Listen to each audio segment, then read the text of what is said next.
joining me on this horrible wet day, so hopefully we'll do something nice that will be able to warm you up. So this session's been brought to you and funded by Queen's Cross Housing Association.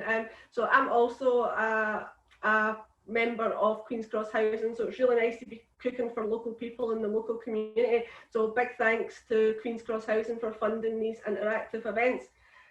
So for you guys that aren't aware, I work for a national charity called Vegetarian for Life. We support older vegans and vegetarians. There's 5 of us based across the country, and I'm the community chef for Scotland. So during lockdown, we've been really enjoying reaching out and doing these interactive Zoom sessions and also our Facebook sessions. So if you want to check out our website, which is vegetarianforlife.org.uk, you'll find the recipes. But we also have free publications that you can download or you can order hard copies. So we've got Cooking for One, which has got lots of nice, really wee, simple vegetarian and vegan recipes and lots of wee tips if you're looking to become vegetarian. We also have our Vegan Rescue Pack. So the Vegan Rescue Pack's a bit more detailed. It's got information on what a vegan will eat, what they won't eat, good sources of vegan protein. So the dish that I'm doing today will use one of those proteins, which is the tofu. So the Vegan Rescue Pack is good if you're maybe looking to do the vegan challenge in January, or you're just interested in reducing the meat in your diet. There's menu planners and recipes and lots of hints and tips. We've also got our new publication that we're really excited about, which is our vegan baking guide. So there's lovely recipes in there that don't use egg. But the recipe that I'm doing today, as I was saying, it's a family recipe. So Carol had asked to do Eve's pudding. So this is a recipe that's been passed down to me from my mum. So I've adapted it ever so slightly. So I'll just talk you through that when we get to it. So to start off with, we're going to crack on with our stir fry. So I'm just going to turn on my frying pan quite high. So the recipe says to use a wok for this, but just any pan really does for it. And I'm doing it in a frying pan just so that you guys can see in there. So I'm going to start with a little bit of oil. So I'm just using sunflower oil, just cheap and cheerful from a local Lidl. So you can use sunflower oil, rapeseed oil, vegetable oil, anything really there. So I'm starting off with some spring onions, or I'm for boness, and I don't know if I used a boness word. My granny used to call these sibes. So we'll start off with them. So the recipe calls for 2, but mine are really quite small, so I'm going to go for 3. So I'm just going to take off the top and then the very end. So a lot of people cut off the whole green. You can actually use most of the green. I'm just cutting off the wee raggy bits at the end. And then I think in a nice Chinese stir fry, it's always nice if you cut things on an angle. So I'm just going to cut these diagonally. So if you didn't have spring onions, you could use just standard white onions or red onions for this. That wouldn't be a problem. So if you are wok cooking, the really good key to your wok so that things don't stick is to get it really hot. So you almost want it smoking hot when you're cooking in a wok, but I've got a nice non-stick frying pan. So I must admit, this is a great one. I got it from a local Tesco's in Maryhill, and it's absolutely fantastic. And it really is non-stick. So this is just a Tefal brand one that I got from a local Tesco's. Really good. So we'll just get our spring onion frying off. So the next 2 ingredients that really make most Chinese cookery is ginger and garlic, and I'm using the whole fresh ingredients. If you can't get these, or perhaps you struggle to chop, and my mum's got arthritis, so she uses the lazy garlic, the lazy ginger in this. So I'm going to go for 2 cloves of garlic. So the easiest way to open your garlic is just to lean on it, and then we'll take out 2 big fat cloves.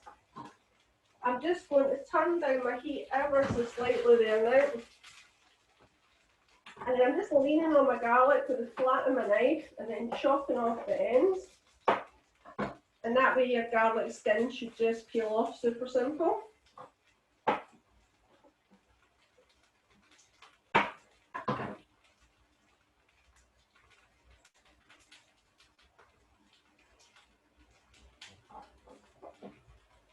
So rather than chopping the garlic, I like mine nice and fine, so I'm going to use the fine side of my grater. So like the recipe we did the other week, so it's not the star side of my grater, it's the fine side.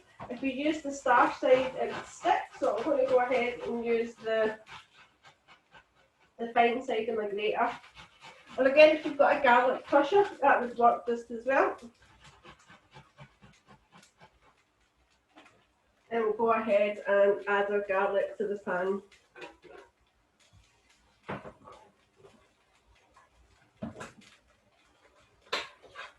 So a fresh root ginger, I've got a wee speed peeler here. I got this with Home Bargains for like 50 pence or something. It's one of my favourite tools to use in the kitchen. But if you don't have a speed peeler, my Indian friend gave me a great tip. She uses a teaspoon to scrape off the skin of the ginger. So I'm just going to go ahead and peel a little bit of that.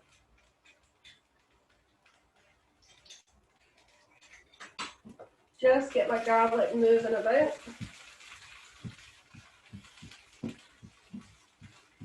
So garlic can burn quite easy, so just keep a wee eye on that and get that moving about your pan.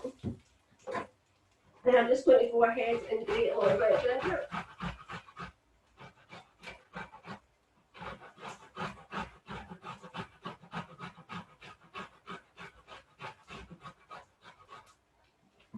Then just go ahead and scrape in that ginger there. So we're just frying this off for a couple of minutes. So the spring onions are starting to take a nice bit of colour now, so they'll get nice and caramelised and they'll go a little bit sweeter in the pan. That said, I work for Vegetarian for Life. We've also got our Facebook page, which is V for Life, where you can check out more cooking videos. My colleague Alex has done a chocolate cake from the Vegan Baking Guide, and if you feel like you want to get a bit adventurous in the kitchen, my colleague in London, Ollie, has done a vegan cheese making class, so you could check that out. So if you scroll back down to about May, June time, that's when those videos were posted. So what I've got here is some tofu. So tofu, it comes in a white block, and I've chopped this down. So what I did with it earlier on today was I marinated it. So I marinated it with a little bit of oil, some soy sauce, and just a little bit of chili and spices. So tofu comes from soy. So if you're concerned about soy in your diet for any health reasons, you can have a couple of portions of soy with no concern for any underlying health conditions. But if you wanted to err on the side of caution and not have any soy in your diet at all, you could use corn, or if you preferred, if you didn't want the vegetarian option, you could use chicken. So go ahead and stir fry that off.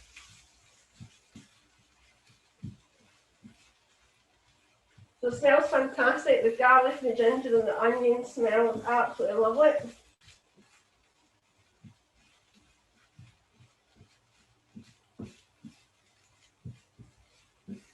So we're just letting that warm through. So it's up to yourself what vegetables you want to put in your stir fry. So I'm going to go ahead and just use a wee selection that I've got. So starting off with peppers. So you guys that have been here for a couple of weeks, you might have heard me saying this before. You actually get male and female peppers. So if your pepper's got 4 bumps, it's female, so it makes it sweeter. So it's perfect for stir fries, giving you a little bit of sweetness. So what a lot of people do when they chop their pepper, they go to cut off the top here, but you're just wasting the top of your pepper. So what I do is I pop my pepper, I just push in the seeds, and then I open it up, then all the seeds will pop out in one go. So I would normally say chop on a flat surface, but pepper skin's quite slidey, so what I'm going to do is just chop it on the inside, on the reverse. So you can finely slice this or dice it. It's completely up to yourself how you want to do this. But I like my peppers quite finely diced. Again, you could use red pepper, green pepper, yellow pepper, really whatever you've got available to you. You can get really nice pointed sweet peppers at the moment. They're perfect for stir fries.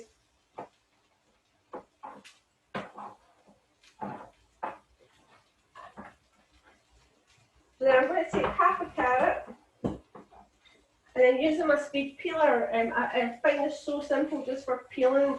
You can peel in the palm of your hand, or you can peel on your board, and you can peel and twist, but I like to just peel on the palm of my hand there.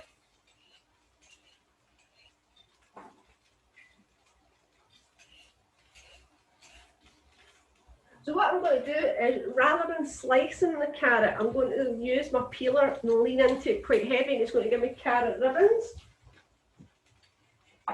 Oops.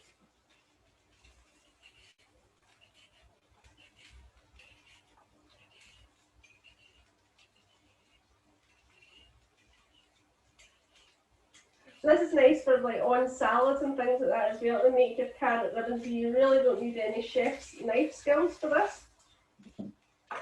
So I'm just going to take out the tofu and the onion and the garlic mix, and I'm just going to set that in a bowl just to the side, because the tofu can burn quite easy, so we're just going to take that out of the pan. Then I'm just going to add another little splash of oil here.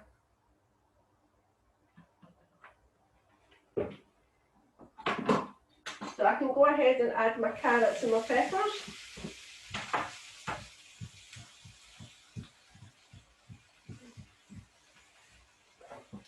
So I made some minestrone soup last night, so I had some courgette left over, so I'm going to do the same with my courgette. I'm just going to make some courgette ribbons here.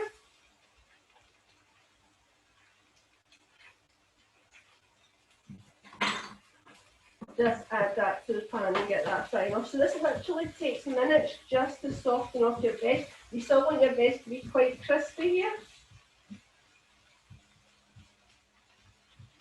There are lovely colours in the pan. So I always say to people, try to eat a rainbow every day. So each of these ingredients will have a different vitamin in them. So your peppers are really rich in antioxidants, which boost your immune system, keep away the coughs and colds. Your granny might have told you that carrots help you see in the dark. There's a bit of truth to that. Carrots have got a good source of vitamin A, which is really good for eye health, particularly in older people. And then I had some canned sweet corn left over, so you can also get some nice little stir fry packs that have got the mini sweet corn and the mange too. So really whatever veg you like can go in.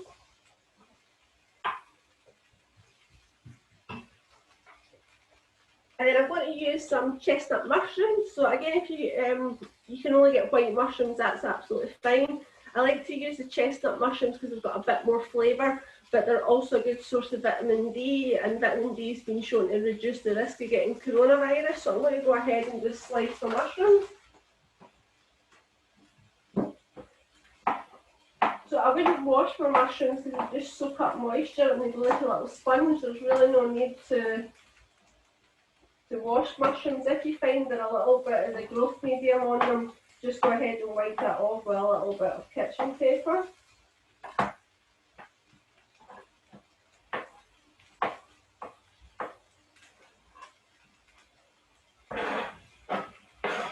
So we're just going to soften them up.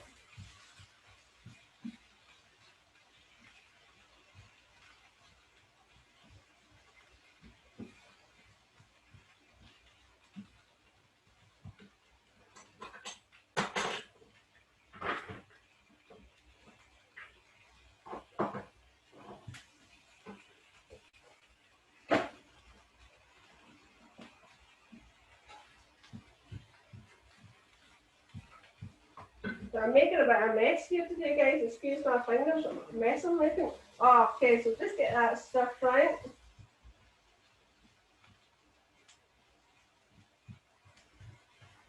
So the last ingredient I'm going to add is some bean sprouts. They're chilled, so they're in my fridge, so I'm just going to grab them from the fridge.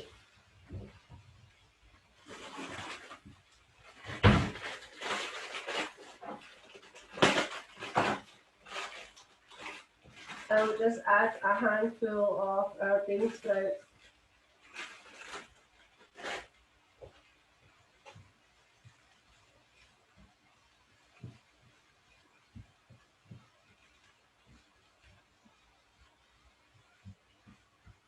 So this literally takes minutes to cook. You're just really softening off the veg and just warming it through.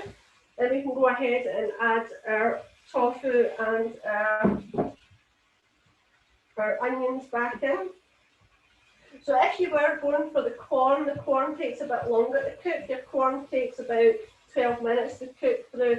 And obviously if you were going for the non-vegetarian option, if you were going for chicken, you really need to make sure that you're cooking your chicken all the way through and that there's no pink on your chicken at all. So obviously vegetarian for life, we go for the veggie options, but there's an option for everybody.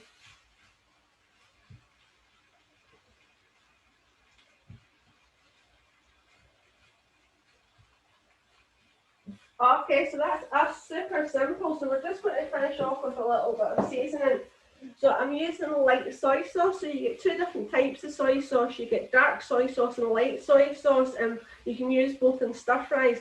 But light sauce is a bit more heavy in salt. So if you're keeping an eye on salt in your diet, perhaps you've got high blood pressure or another condition where you're keeping an eye on your salt, or maybe you just don't like a lot of salt in your cooking, go for the dark soy sauce.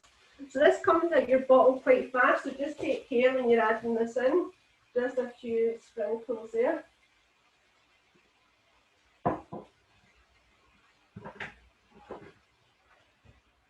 Oh, it smells lovely. It smells like a Chinese restaurant. So this is quite an authentic recipe. It's super simple. So the smell of the garlic and the ginger and those caramelized spring onions, absolutely beautiful.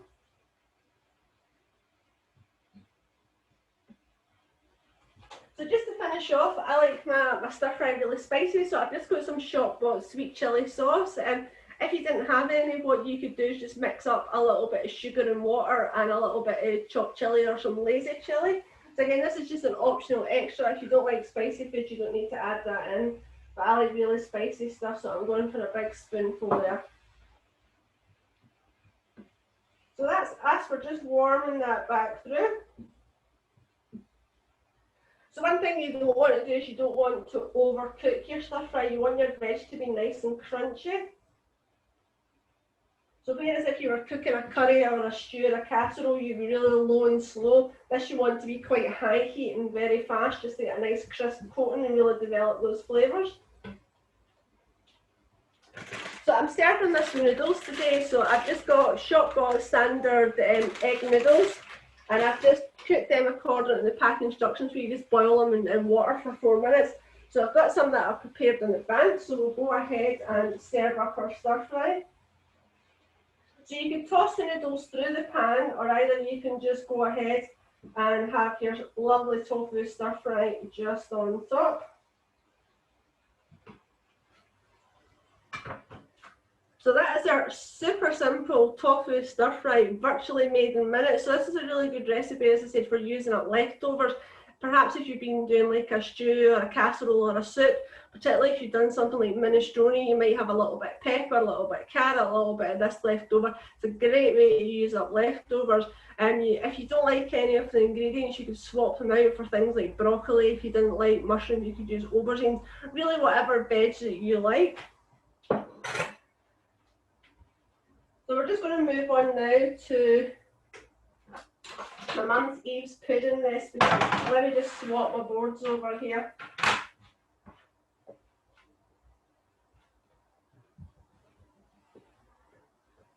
So if you're not familiar with Eve's pudding is it's like a apple crumble, but it's got a baked sponge on top. So this is what I would kind of say is like a school dinner pudding. It's really warming and really comforting on a nice winter day.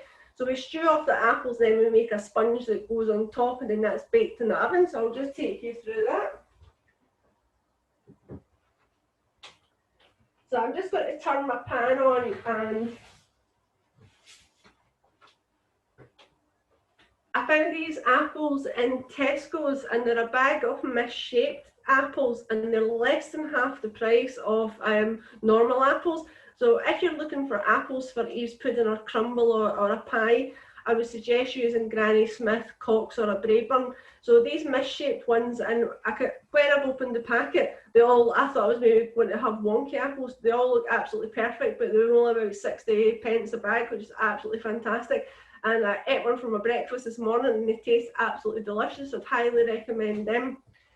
So using my wee speed peeler, just going to go ahead and peel, and I find the easiest way to peel is to go from top to bottom.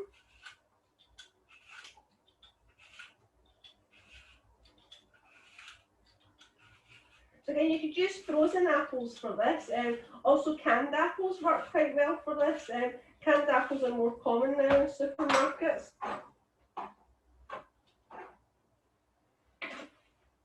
So what I've got here is a little gadget that I got for, I used to teach baby weaning fairs, and it was to show people how to make finger food.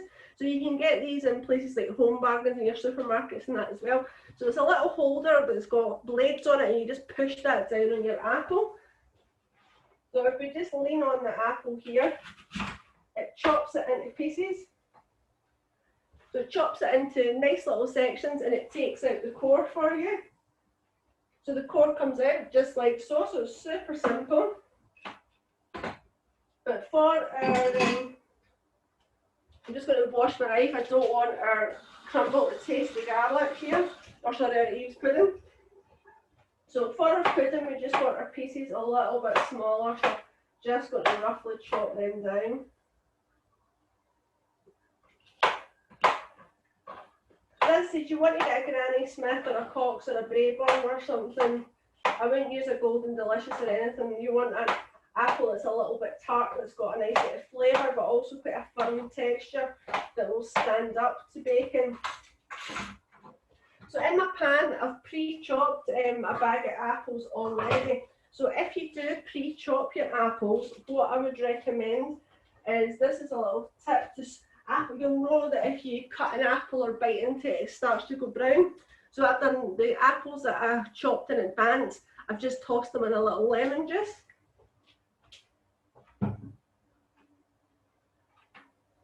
So we're just going to gently sweat off our apples here.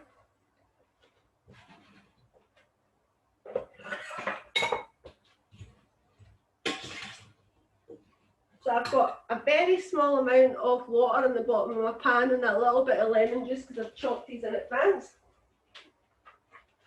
And then I'm using caster sugar, so depending on how sweet you like this, I'm just going to put in a couple of wee spoonfuls of sugar, but it's up to you how sweet you like your apples. So I'm just going to add in about a spoonful of sugar here.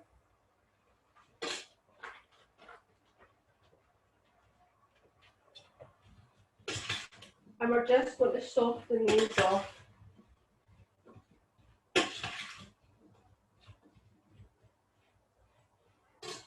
So on the recipe that you guys have is for a small one, and I've doubled up the quantities here from a larger casserole dish to feed the 5,000. So the recipe that my mum gave me, I think was for an old electric cooker before it was fan heating. So she cooked hers at 190 for 40, but I've got a fan oven, it's quite a fast oven. So I've reduced my temperature to 180, and I'm only going to cook it for half an hour. So I'll just switch on my oven now. I'm going to go for about 180. So just let these apples soften off on a medium heat.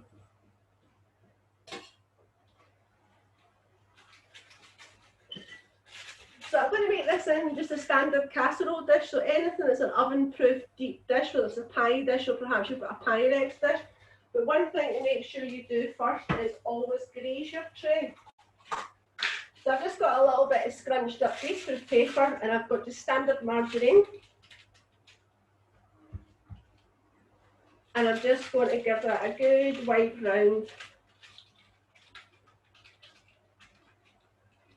So there's no need to line your casserole, we just want to give it a good grease. We'll set that to the side. So in my bowl, I've got caster sugar and the margarine, and so I've doubled up the quantities here, so I've got 120 grams each, and we're going to cream them. So if you've got an electric hand whisk, you could use that, but because this is quite a small quantity, I'm just going to use a wooden spoon for this. So the softer your margarine is, the better. Again, you could use butter for this if you prefer butter. It's going to give you a richer bake. It's completely up to yourself. So just give that a good working. Just start to beat that together. So ideally get your butter at room temperature. I only took mine out of the fridge about an hour ago, so I think the one I did last night, I had the butter sitting out all day. It was much easier to mix.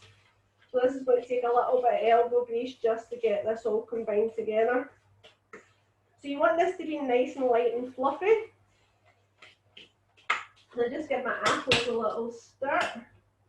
So I've only got a small amount of water and that lemon juice just in the bottom of the pan because the apples will start to release the juice. So now the butter or margarine and the sugar is starting to come together, and we can really start to whip that in.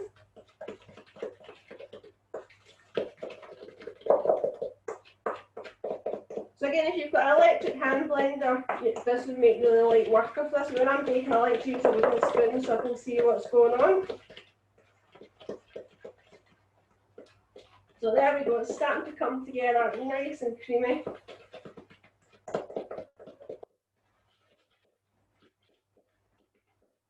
So your stir fry that we've done will keep in your fridge overnight. You could even reheat your noodles. I wouldn't keep it for more than 1 day though. The veg starts to go a little bit soggy. So this Eve's pudding will keep in your fridge for a couple of days as well. You could also freeze it and reheat it. You can even cook the apples in advance if you've got loads of apples. Perhaps you've got an apple tree, or perhaps you're part of a community growing project and you've got loads of apples around about October time. You could stew off your apples and freeze them in advance. So we've got our butter and our sugar is all creamed together there. So I'm going to go ahead, and what I've got here is 2 eggs. So to my eggs, I'm going to add a pinch of salt. So the recipe calls for a pinch of salt. So what I like to do is whisk up my eggs first. I feel that it helps to distribute it in the cake batter more simply. So I'm just going for a pinch of salt.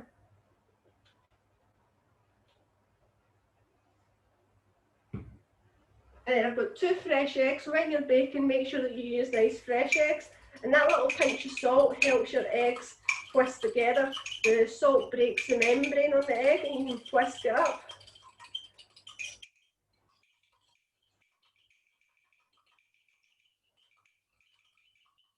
So by twisting it in the mug in advance, I feel like it just goes through your cake batter much easier.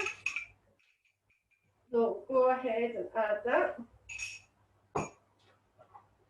So just take your time here just to beat in your sugar, eggs and your margarine.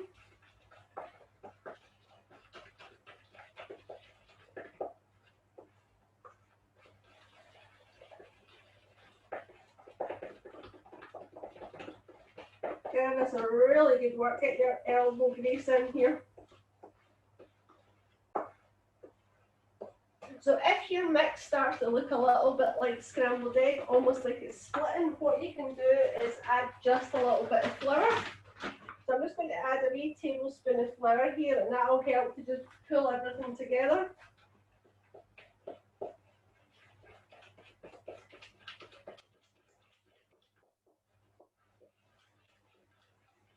So I'm just going to turn my apples off now. They've sweated away nicely.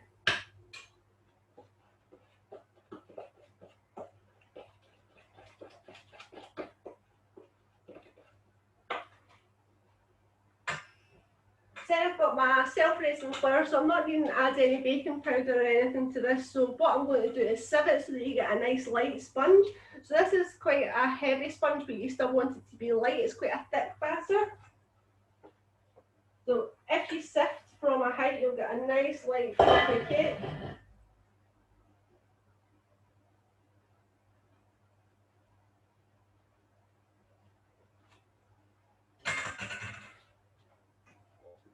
And then just start to mix that through.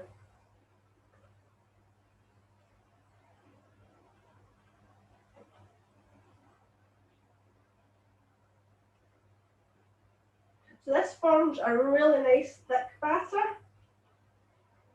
So once it starts to form, it will almost come like a dough. So what we're going to do is just add a little bit of water. So just judge this. You still want your batter to be quite thick, but it wants to be spoonable.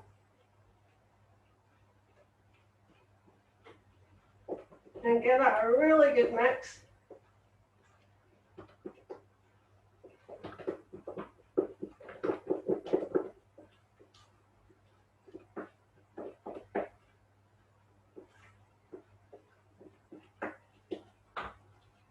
So just to recap in here, I creamed together some caster sugar and some margarine or butter, creamed that together for a few minutes, I then added 2 eggs with a pinch of salt that I pre-whisked.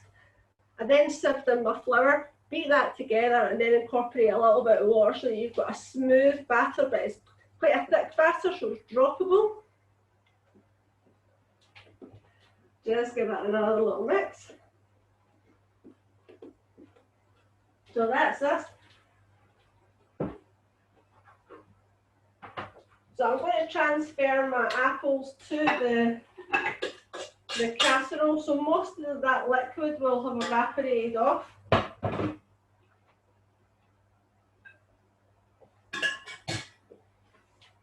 And just to put my own little twist on it, I'm just going to add a little bit of sweet cinnamon. So this is nice in porridge and desserts and sponges. So I'm just going to sprinkle a little bit on the top of the cooked apples. Just a little bit there. And I'm going to go ahead and spread over my sponge mix. Oh, that cinnamon smells lovely. Makes me think of Christmas already.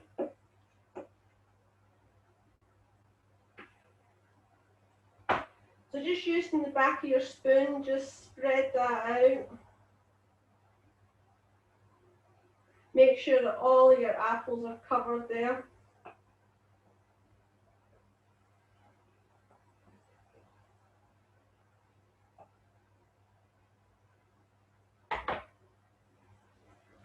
And then that'll go in our oven. So as I say, I've got a hot fan assisted oven, so I'm baking mine at 180 for half an hour.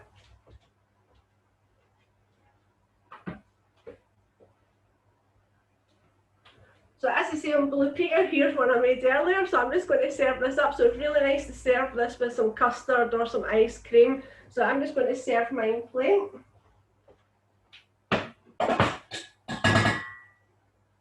Get a nice generous spoonful of this.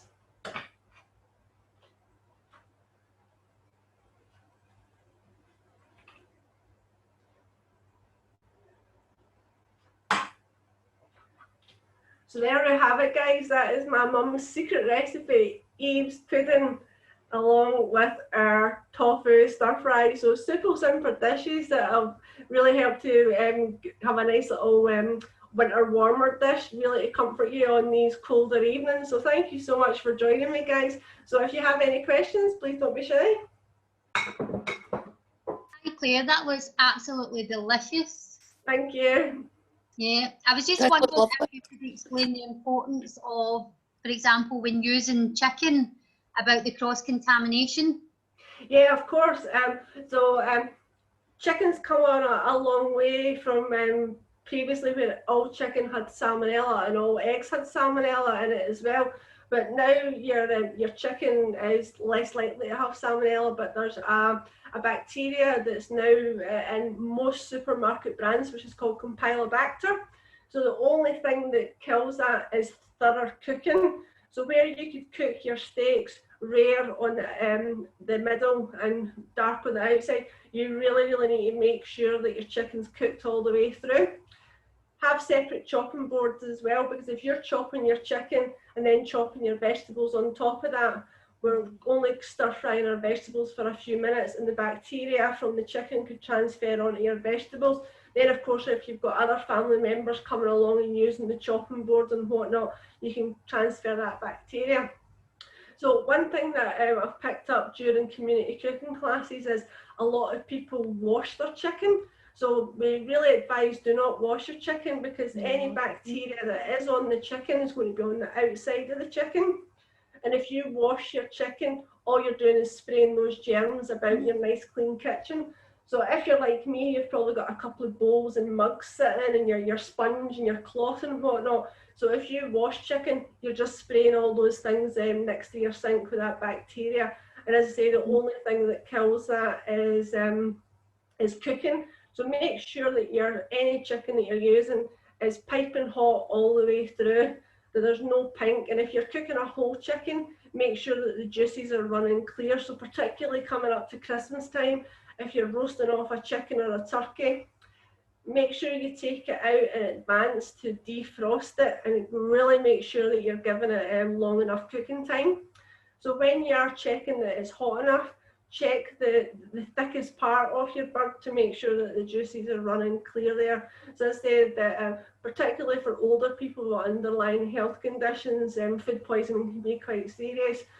So also making sure that if you're cooking anything, make sure that you're reheating things so that they're piping hot all the way through as well, because it's that heat that's going to kill any residual bacteria.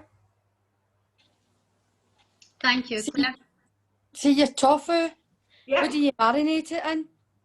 So I just put a little bit of oil on it, some soy sauce, and just a little mixture of spices. So really whatever spices you like. So I used a little bit of chili and paprika. Paprika, right. Because I've never used tofu before, so I don't know how to, I wasn't sure how to actually cook it. You can get stuff that's been pre-marinated as well. I think it's the cauldron variety. So there's two different types of tofu. There's one that's a silken tofu, which is in just the shelves. So that's for using it in like things like cheesecakes and smoothies and softer dishes. It's also used in a lot of puddings that people would blitz it down. So it's the firm tofu that you're looking for. But if you press it, you'll probably get a wee bit liquid coming out of it. So you want it to be quite dry. So what some people will maybe do is put some paper towel on top and then like a heavy pan or something just to squeeze out any excess liquid, and then you would marinate it, and it's like a wee sponge that will soak up all those nice flavours. And how long does it how long do you marinate it for? I was in it for half an hour just to give it a wee coating with the spices and the flavours there. Can you add a stock cube to it? Yeah, of course you could, but because we've got the soy sauce, that's going to be quite salty. So that there really wouldn't be any need to add it. But what you could do is, I know that some of my friends do it, when they cook their noodles, they'll do the noodles in a little bit of stock as well. Okay, okay. Thanks very much. Thank you. I'm looking forward to it now. Well, it smells lovely. I'm going to eat this for my dinner right now before I go back to Tesco's again.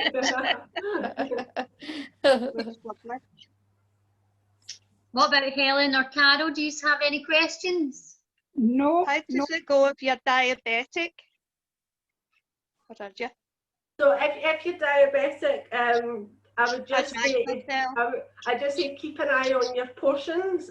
So that this pudding, there's not a huge amount of sugar in it, but just keep a wee eye on your portions there. So it's because it's a Eve's pudding, there's less sugar in it than a traditional cake, but obviously the apples will have a little bit of natural sweetness in them, so just keep an eye on your portion size there. Thanks very much. Thanks, Claire. You're welcome. Claire, how would it look if you were to use frozen veg? Would you recommend fresh veg? So the frozen veg will be a little bit softer. So what I would maybe do is make it more into a ramen dish where you would add like an actual stock to it. So it's more like a soup-based, broth-based, so it's like a softer dish. Because when you do use frozen veg, I tend to use frozen veg more in curries and stews where they cook longer and they're really, really soft, where you want that softness. But really, ideally for stir fry, I would tend to use fresh ingredients so that you've got that nice crunch. Okay, thank you. Can you freeze it? I wouldn't recommend freezing the stir fry, but you can freeze the Eve's pudding, no problem at all. Right, thank you, Claire. Carol, how are you getting on? You've been taking some notes? No, I've not. No, I've just been sitting watching, but I will be making Eve's pudding, that's for sure. I'll just need to go out and get a dish for it. I've no baked in years, neither I have. So looking forward to it. So next week, people had asked for sausage casserole. So obviously working for Vegetarian for Life, I'll be doing a vegetarian variety. So I'll just probably be using corn sausages or the Linda McCartney sausages. And the recipe that I found is a nice simple stovetop one. So we'll do some flapjacks to go along with that as well, if that suits you guys. That sounds lovely. That's great, it sounds nice. Uh-huh. And I went onto the website as well. I've downloaded the recipe which was good. Perfect. Looks great. So, That's lovely. Kirsty, have you got any input? I don't have any questions, but I felt it looked really nice. I want to make the Eve's pudding as well. Yeah, it looks delicious. Yeah. Looks lovely. You well, miss thanks that so kind of much for sitting joining together us. and eating together, don't you, after a cooking class? Yeah, definitely. Well, I say thank you so much for joining us today, and just a reminder that these sessions were brought to you by the funding that was kindly provided by Queen's Cross Housing. So a big thanks to Queen's Cross Housing, and of course you guys, the lovely Queen's Cross tenants. It's been great to see you guys today, and I'll see you next week for our sausage casserole and our flapjacks. Yay! Very much. Thanks very much. Thank you. Bye. Bye. Take care. Bye, everybody. Bye. Bye, everybody. Bye. Bye. Bye. Bye. Bye. Bye. Right, and flapjacks. Flap.